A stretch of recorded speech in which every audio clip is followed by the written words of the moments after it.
Hindi examination జరిగింది. Students ఎలా రాసారో ఒకసారి చూద్దాము. So Karthik, so Hindi exam ఎలా రాసావు? మంచిగా రాసా సార్. సో ఎన్ని మార్క్స్ వస్తాయని ఎక్స్పెక్ట్ చేస్తున్నావు? 40 నుంచి 50 మధ్యలోనే సార్. 40 నుంచి 50 వరకు. సో పేపర్ హార్డ్ వచ్చిందా, ఎలా ఉంది? ఈజీ టు మోడరేట్ ఉందా? చాలా హార్డ్ వచ్చింది సార్ పేపర్ ఈసారి compare to last year. So hard వచ్చిందంటే ఏ సెక్షన్ హార్డ్ గా ఫీల్ అయ్యావు నువ్వు?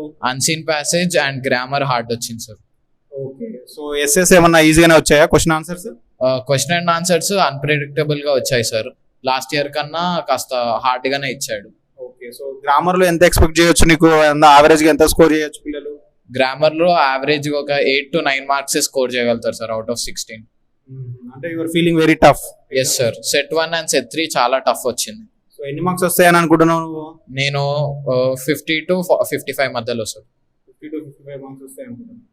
సో పేపర్ అనేది చాలా టఫ్ ఉంది. అవును సార్, చాలా టఫ్ వచ్చింది. నీకు ఏ సెట్ వచ్చింది? నాది సెట్ 1 సార్. ఓకే. నార్త్ వాళ్ళకి కూడా ఇది టఫ్ అంటారా? నార్త్ వాళ్ళకి కూడా ఇది టఫే సార్. ఓకే. ఓకే.